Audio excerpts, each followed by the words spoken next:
मौसम बदल रहा है, आप भी देख रहे होंगे, फील भी कर रहे होंगे। तो मौसम अच्छा बदल रहा है, लेकिन साथ साथ बीमारियां, सांस में तकलीफ, बिल्कुल जुकाम और डॉक्टर्स का जो है ना वो बिजनेस चमक गया इस वक्त, मतलब सीजन से पहले ही सीजन आ गया। बिल्कुल, और अस्पतालों में ओपीडीज में रश बढ़ गया। बदलते मौसम की वजह से ये जो बीमारियां हैं, मौसमी बीमारियां वो बढ़ती जा रही हैं, और ओपीडीज में सबने बताया आपको अस्पतालों में रश बढ़ गया है। बुखार, खांसी, नज़ला, जुकाम, ये कॉमन ज़ाहिर है बदलते मौसम की ये बीमारियां हैं। डॉक्टर सईद खान साहब ने हमें ज्वाइन किया। डॉक्टर साहब गुड मॉर्निंग, वेलकम करते हैं शो पर आपको। मुझे बताइएगा सर, क्या इस वक्त डेटा क्या बता रहा है? अस्पतालों में तादाद बढ़ रही है मरीजों की, और इस बदलते मौसम में ये होता है, थोड़ा सा इस पर बात कीजिए। जी अस्सलाम वालेकुम, बहुत बहुत शुक्रिया अपने प्रोग्राम में इनवाइट करने के लिए। जिस तरह आपने बताया कि तब्दीली मौसम की वजह से बीमारियां सामने आती हैं, स्पेशली जो रेस्पिरेटरी इन्फेक्शंस हैं, जिसमें वायरल इन्फेक्शन सबसे ज़्यादा कॉमन है, जिसमें इन्फ्लुएंजा और राइनो वायरस पर्टिकुलरली इस वक्त की तादाद बढ़ रही है।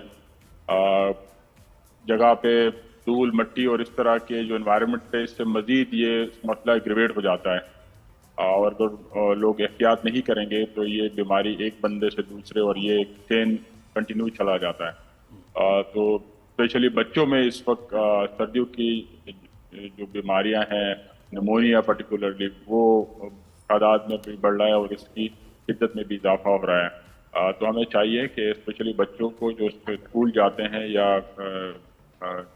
मौलूद बच्चे जो घर पे हैं, उनके सफाई सुथराई का और माहौल का साफ रहें और इन बीमारियों से हम बच सकें।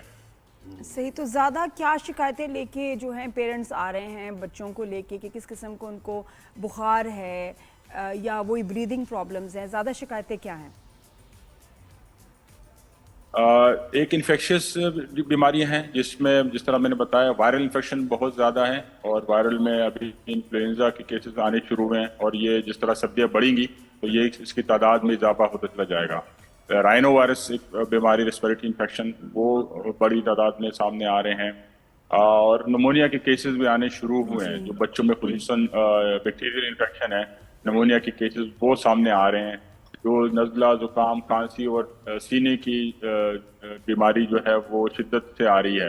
फिर इस तरह जो एलर्जिक रिएक्शन है, और जिससे धूल, मिट्टी और इस तरह के आलूदा माहौल से जो बीमारियां होती हैं, जिन लोगों का इस्तेमा है, उसमें भी शिद्दत में इजाफा हो रहा है। और स्टमेटिक जो बच्चे हैं पर्टिकुलरली, उनके लिए अभी इस वक्त माहौल काफ़ी मतलब संजीदा होता जा रहा है और बीमारियां बढ़ रही हैं। और मलेरिया और डेंगू का भी खतरा है, क्योंकि केपीके की रिपोर्ट हम देख रहे थे कल, बहुत ज़्यादा तादाद बढ़ गई है डेंगू के मरीजों की खैबर पख्तूनख्वा में। बिल्कुल ऐसे ही फ्लड्स के बाद ना, जी बिल्कुल ऐसे ही पानी अभी भी खड़ा है यकीनन वो, और ये ट्रेंड थोड़ा चेंज हो गया, क्योंकि पहले ये बीमारियां शुरू में जल्दी आती थी और जल्दी ख़त्म होती, लेकिन अब तक ये दिसंबर तक जाने का खदशा है।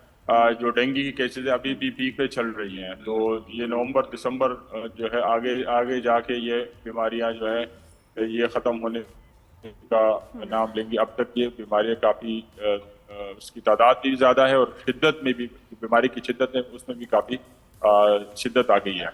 अच्छा प्रोफेसर साहब, कोई कोविड के केसेस भी आ रहे हैं? कोई नया वेरिएंट या कोई पुराना वेरिएंट जो अभी तक चल रहा हो? कोई कोविड पॉजिटिव आते हैं केसेस?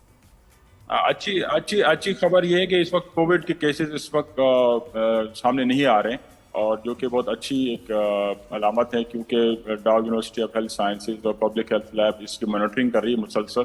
तो हम पूरे रेस्पिरेटरी इन्फेक्शन जितने भी हैं उनकी सबकी स्क्रीनिंग कर रहे हैं, लेकिन अभी हमें कोविड सामने नहीं आया, तो ये एक अच्छी अलामत है जी। अच्छा, कोविड यहाँ पे इस वक्त एग्जिस्ट नहीं कर रहा, या बड़ी तादाद कम से कम नहीं है। बिल्कुल। मुझे डॉक्टर साहब ये बताएं, वायरल फीवर जो होता है, और मतलब मुख्तलिफ किस्म का, तो वो और बात है कि सीरियस हो जाता है, लेकिन अक्सर ये लोग करते हैं एंटीबायोटिक ले लेते हैं फ़ौरन, यानी नॉर्मल प्रैक्टिस है ये जी, कि पहले दिन आपको फीवर हुआ आपने वहीं से शुरू, ये क्या ये सही है प्रैक्टिस, या आपको 2-3 दिन वेट करना चाहिए, इम्यून सिस्टम को आपको एक्टिव रखना चाहिए?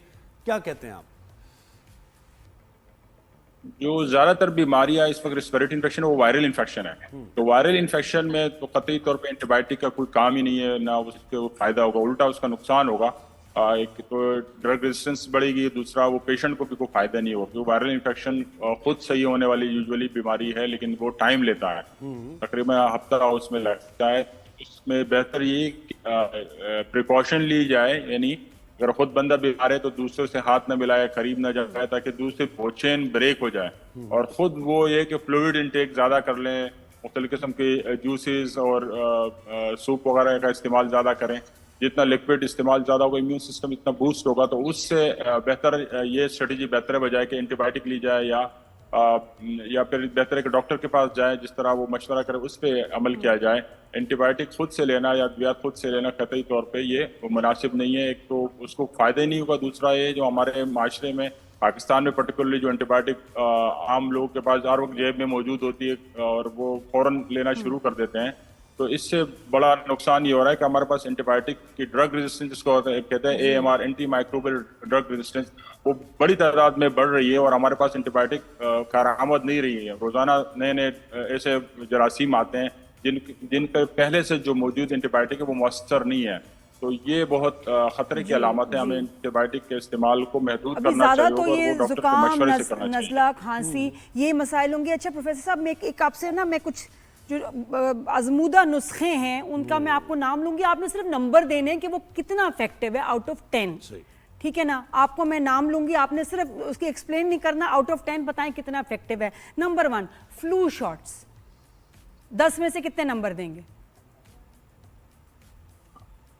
یہ نمبر یقیناً ڈپینڈ کرتا ہے, لیکن 7-8 انوائرمنٹ کے حساب سے 70 تک یہ پروٹیکشن دیتا ہے. 100% تو نہیں دیتا, لیکن جہاں پہ اگر فلو کے کیسز ہے تو آپ کو 7-8. اچھا, اور یہ جو گھر میں ہم قہوے اور یہ جو شاندہ بناتے ہیں یا بازار کا جو شاندہ ہوتا ہے وہ کتنا افیکٹو ہے؟ جی ڈاکٹر صاحب. تو یہ امیون سسٹم بوسٹ کے لیے, اور جو ٹریک ہے اس کو سودنگ ریسپیریٹری ٹریک کو, سانس کی نالی کو سودنگ کرتا ہے, سافٹ کرتا ہے. تو یہ بہتر ہے کہ اوور ریٹڈ نہیں ہے, افیکٹو ہے. آپ ہوتا ہے امیون سسٹم اس سے 7-8 تو دیں گے نا, افیکٹو ہے.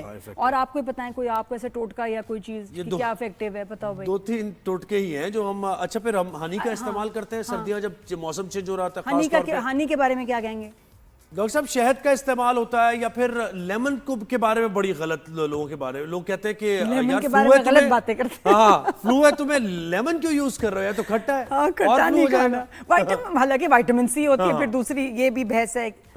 تو یہ نیچرل پروڈکٹ یقینی طور پہ کارآمد ہوتی ہے. شہد جو ہے وہ کافی افیکٹو ہے.